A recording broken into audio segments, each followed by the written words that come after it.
এক পেট থেকে আরেক পেটে যাওয়ার জার্নিটা এতটাও সহজ নয়। খাটনি আছে বস, টেস্ট কিন্তু একের।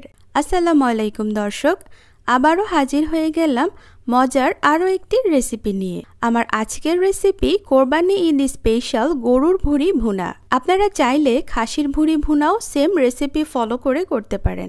আশা করছি আমার আজকের ভিডিওটি আপনাদের কাছে ভালো লাগবে, আর ভালো লাগলে শেয়ার করে রাখবেন আর সেই সাথে লাইক দিবেন। আমি বুঝি না ভিডিও দেখার পর লাইক দিতে কষ্ট কোথায়।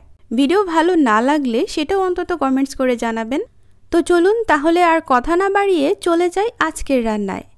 ভুঁড়ি রান্না করার জন্য আমি এখানে ভুঁড়ি ছোট পিস করে কেটে নিয়েছি, দেখতেই পারছেন। আমি এখানে নিয়েছি গরুর ভুঁড়ি। আপনারা চাইলে খাসির ভুঁড়ি সেম রেসিপি ফলো করে রান্না করে নিতে পারেন।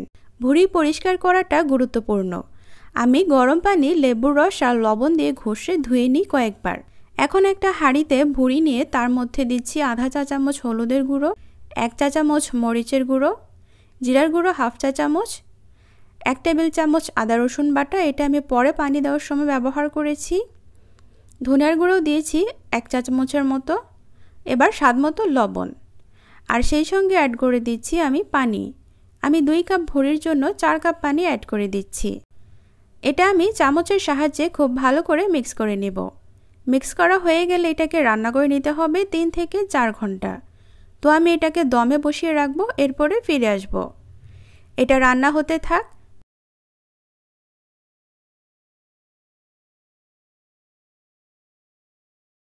তো এই পর্যায়ে আমার এটা রান্না করতে সময় লেগেছে 3.5 ঘন্টার মতো।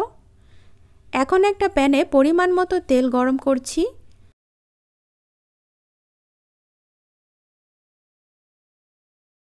তেল গরম হলে দিচ্ছি কুচানো পেঁয়াজ। আমি এখানে 4টা মাঝারি পেঁয়াজ নিয়েছি।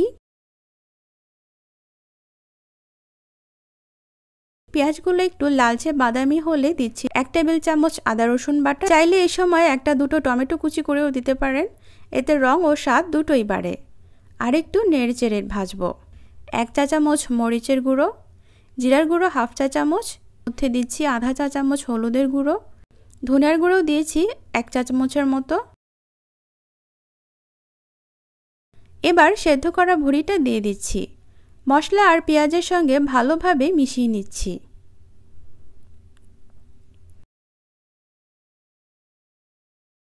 এখন আঁচ বাড়িয়ে একটু ভালো করে ভাজতে থাকবো, যেন মশলা ভালোভাবে কষে ওঠে।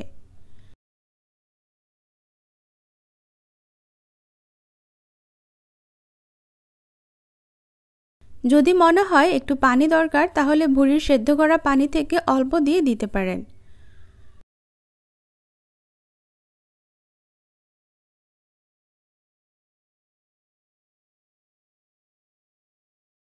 কয়েক মিনিট ভাজার পর দেখবেন তেল উপরে উঠে আসছে।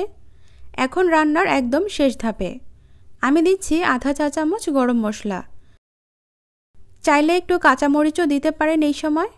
ব্যাস, ভুঁড়ি ভুনা একদম রেডি। এই রেসিপিটা ভাত, পরোটা, রুটি সব কিছুর সাথে দারুণ যায়। আর ফ্রিজে রেখে 1-2 দিন পর খেলেও স্বাদটা আরও জমে যায়। তো রান্নাটা কেমন লাগলো অবশ্যই কমেন্টস করে জানাতে ভুলবেন না। আর যদি এমন আরও সহজ ও মজার রেসিপি দেখতে চান, তাহলে অবশ্যই সাবস্ক্রাইব করে আমার চ্যানেলটি লাইক দিন এবং বন্ধুদের সাথে শেয়ার করুন। তো আজকের মতো বিদায় নিচ্ছি, সবাই ভালো থাকবেন। আল্লাহ হাফেজ।